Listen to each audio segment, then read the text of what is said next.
The intellectual property. The intellectual property. Make money off. Make money off. Throw a spotlight on. Throw a spotlight on. See an opening. See an opening. Expand beyond phones. Expand beyond phones. Okay, let's do this deep dive. You just think about how much technology is like woven into your day. Absolutely. Your phone, your computer. Yeah, the car maybe. We touch the screen, we use the interface. But what about the stuff underneath? The engines driving it all that we Right. never really think about. It's a huge hidden layer, isn't it? And one of the companies that's arguably done, well, so much to build that wireless world, especially coming out of San Diego, is Qualcomm. Qualcomm. Yeah, most people probably haven't even heard the name. Exactly, but they're central. It's fascinating how vital they are, yet sort of invisible to the average person. A quiet giant. So, okay, our mission here, looking at this material, is to really unpack Qualcomm. Who are they? How did they start? How do they make money? And crucially, where they're going next, especially with AI, right? AI moving onto our devices. Right, that on-device AI push. Yeah. So what did we find about their origins? How did it all begin? Well, Qualcomm, it stands for Quality Communications. Started way back 1985, Irwin Jacobs and a few others. And their big initial bet was on what, CDMA? Yeah, CDMA. Now, at the time, that was a bit of a gamble. Other standards were being pushed. So what made CDMA different? It was just fundamentally a different way to handle the radio waves. It let more people share the same frequency more efficiently, you know? Mm-hmm. So better capacity. Basically, yeah. It was a risk, a calculated one, but wow, did it pay off. And that wasn't just a mobile technology. It became the foundation for 3G networks. Right, exactly. And then it evolved for 4G, and it's still a core part of 5G. They didn't just, like, join the mobile revolution. They kind of built the tracks for the train. That's a good way to put it. But interestingly, their real genius wasn't only designing the chips, was it? Ah, right. The other side of the coin. The intellectual property. Precisely. They built this absolutely massive portfolio of patents. We're talking over 140,000 related to wireless standards.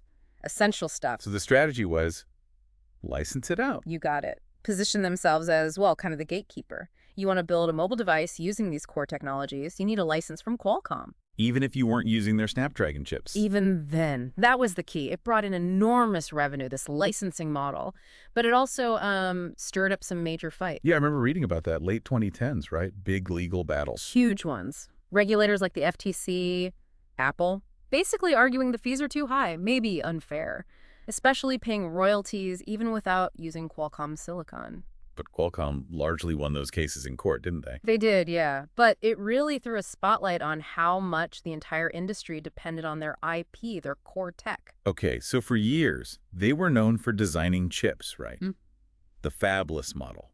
Snapdragon processors in almost every Android phone. The brain of the Android world, pretty much. But then, the focus started shifting. Cloud AI, NVIDIA making waves. And Qualcomm saw an opening. A big one, leveraging everything they learned from mobile, on-device AI, taking those complex AI tasks, the generative stuff. And running it right there, on your phone, not sending it off to some data center. Exactly, that's the goal. It's faster, it's more private, uses less battery, all critical for mobile. And their background in optimizing for phones gives them an edge there. A unique edge, and we're seeing it happen now. Microsoft, Meta, they're building their new AI experiences specifically to run on Qualcomm's latest chips coming up this year.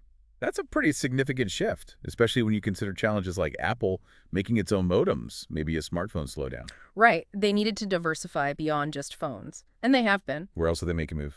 Automotive is huge for them now. The sources show their tech is in infotainment systems, driver assistance, major car brands, BMW, Hyundai, GM. Wow. That's not small potatoes. Not at all. Auto revenue was up like almost 60% year over year recently. That's serious growth. Okay, cars. What else? PCs are another big push. You see these new AI PCs with their Snapdragon X Elite chips running AI locally, not just in the cloud. Laptops, yeah. And I saw something about smart glasses, too. Definitely. They've shown demos, glasses, running powerful AI, maybe even generative models, completely offline, using their AR chips. It's about putting compute and connectivity, well, everywhere. And expanding globally, too. Didn't they open a center in Vietnam? Yep, an AI research center. And they acquired AlphaWave, a UK company, for high-speed data tech. crucial for AI infrastructure. So it's quite the journey. From betting on CDMA wireless To being this quiet engine behind phones, cars, PCs. and maybe the next wave of smart devices all running AI much closer to us. You might never see the Qualcomm logo on your gadget. But odds are increasing that their technology is humming away inside, making your digital life possible. It's that invisible engine. Which, leaves us with a thought. Yeah. Think about how much of the tech that's really shaping your future, this really personal, always-on AI in your devices. How much of it relies on components, on patents, on companies you might never even know by name? What does that invisible infrastructure actually mean for how we understand, how we interact with all the technology around us? Something to think about next time you pick up your phone.